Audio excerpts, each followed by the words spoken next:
Well, hello everybody. And I wanted to share with you an incredible breakthrough that I just had. I was able to push through a block that I was having about the concept of being loved. I was getting ready, I was listening to the music that was sent to me that will accompany the energy session that I will be having with Andrea Garris tomorrow. And so I was familiarizing myself with it and relaxing into it, and it's lovely. It's mostly just music, soft music, and then every now and then her voice comes on, and the very feminine, lovely manner that she speaks. It really makes you feel like a goddess is talking to you. But she'll say things every now and then, like she'll repeat, "You are safe, you are loved." And every time it came to that, "you are loved," there was a part of me that was just like, wait a minute, wait, what, what, how do I feel about that? I definitely feel safe, but what does it mean to feel loved? And it made my mind just really start to challenge. Well, what does that mean to me? And do I? And the thing about "you are loved" is that it's you have to be loved by someone or something. And so, is there any something or someone that I always feel the strength of the love coming to me? And even when I was writing to her, because I wrote her a letter, I said, "Oh, I'm having such a hard time with this beautiful music that you sent." And so the whole idea was that, I didn't know how I would be able to listen to this music tomorrow and be as open as I could to receive all the energy transmissions that she was going to be sending me, if every now and then, when she says in this hour-long music, that every now and then she'll say, "You are loved," and it's almost like every time I hear that, it's almost like there's a part of me that constricts or contracts, and it's a little bit like, and I didn't want that. I want the most, I want to be the most receptive as I can. And so I was even like saying, I don't, even when you think about, that people are in their own everyday struggles, and the idea of to be the recipient of someone else's love, it's almost like there has to be variables that are conducive to them wanting to give it to you. And in this crazy kind of world that we live in, love is fleeting, and it's beautiful while it's there, but it's not always there. And everybody's caught up in their own lives, and not everybody's always available, in the way that you want them or need them to be. And so this idea of, gosh, this whole business of love, just it seems like it's just a little too much. Like, why do we put so much focus on this, in this earth plane? Because obviously this is a very dualistic earth plane, and so you have opposites, you have a duality kind of, and it's hard to maintain a constant, never-ending focus. And so, as I was saying in my message, that even if I'm thinking about God's love, well, I don't always feel that as strongly as other times, you know. It feels like that has a filter. You know, sometimes it's clear and other times it's cloudy. Um, and so after I finished writing the email, and I thought, oh, she's going to think I'm the biggest kook. Because who doesn't want to hear that they love you or that you are loved? In fact, I even, there was this video that went viral a few years ago, and it was these young people, I guess they were like maybe in their early 20s or late teens, and they would just go up to random strangers and tell them that they love them. And you know, everybody was loving it, and it was making people so happy, and you know, like the comments on the video were like, oh, this is just so wonderful, this just made my day, and blah blah blah.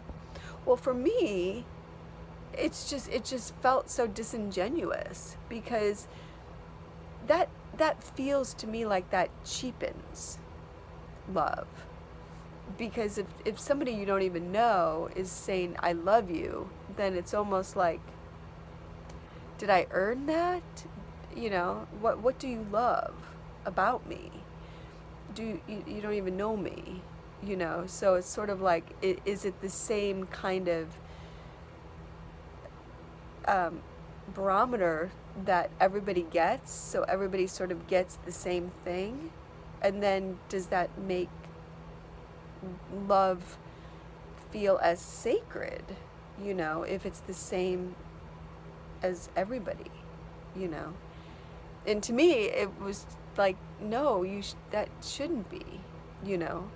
It should be special, and it should come from the heart.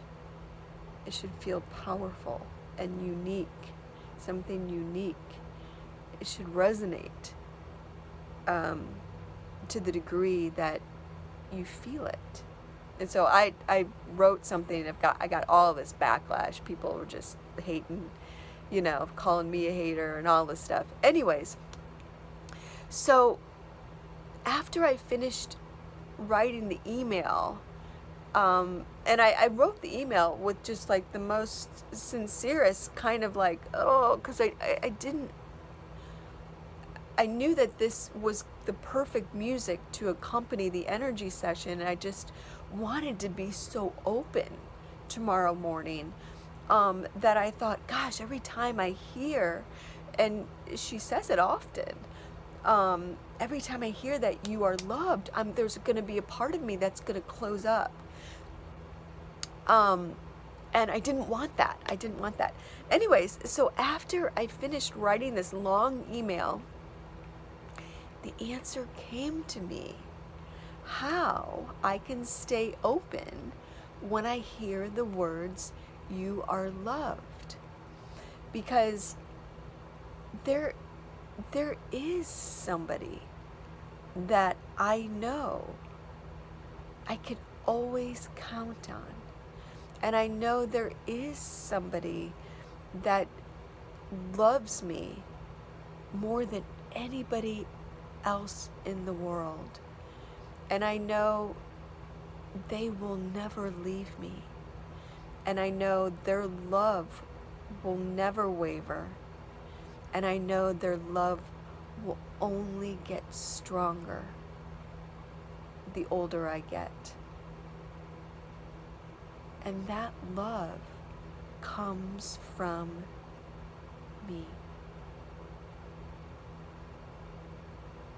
Me. Nobody will ever know how hard I try.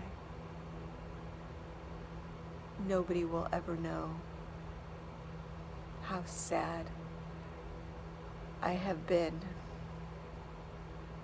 Nobody knows how hard my struggles have been, and my fears, and my joys, and the beauty that I see and feel, how that vibrates inside me. Nobody will ever know how hard I work to heal and to understand and to grow and to challenge.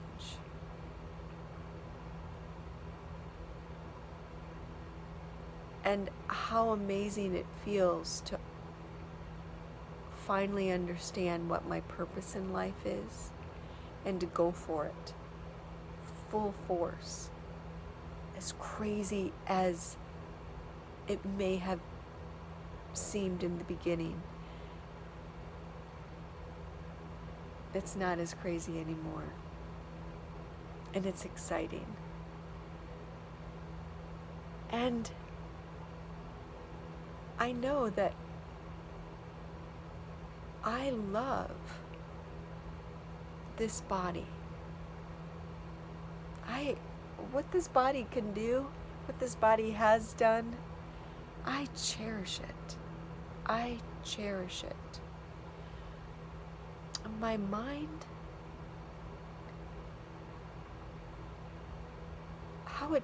my mind takes its cues from me. And I didn't always know that. And I know that now. I know that wherever I direct it, it will go. And I know that it has the potential to go even farther than I believe it can.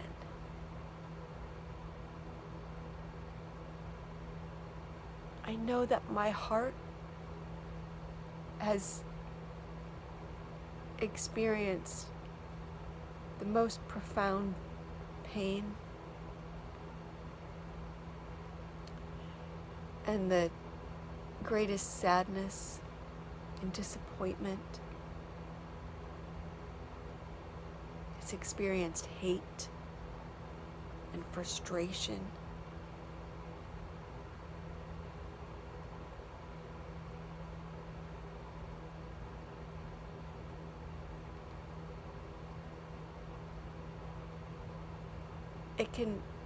It can turn on as quickly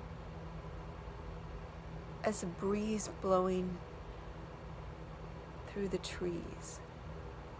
There's something very mysterious about what plucks my heartstrings.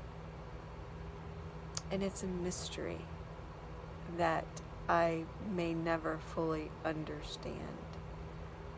But I know that when I feel love, it vibrates throughout my entire body, and everything benefits. My mind, my body, it is incredible. I know that I understand my spirit more and more and more. I understand that it's something you can't see. It's something that you feel, and it's connected with intuition and stillness, and it's a byproduct of turning things off in order to turn other things on. Didn't always know that. Didn't always know how to dial in the more subtle frequencies. And so all the different things that I'm learning about what it means to be human, what it means to be this human, to face my fears and to rejoice in my triumphs and to push myself beyond what I thought I could.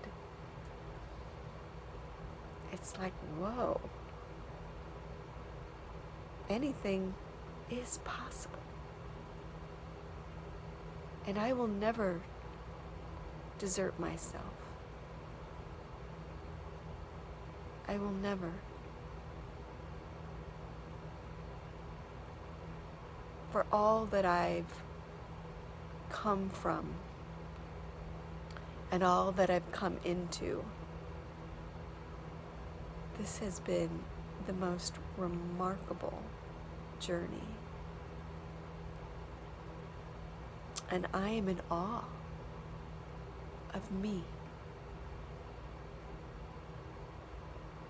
And I hope you are too. I hope you love yourself like nobody ever could, because nobody will ever know you the way you do. Nobody will ever be able to understand the true depths of your makeup, your emotions, your thoughts, like you will. And I hope you love yourself as though nobody else mattered. Because you never know. You never know what the next turn could be. And if you have all this other love in the world, all the better.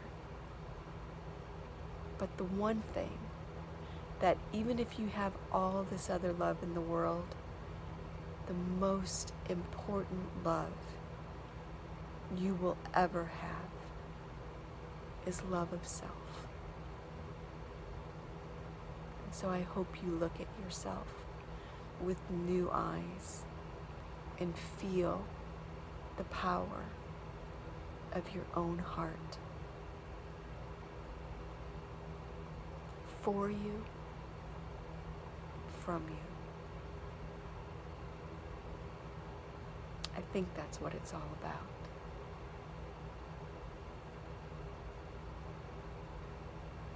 Thank you for listening.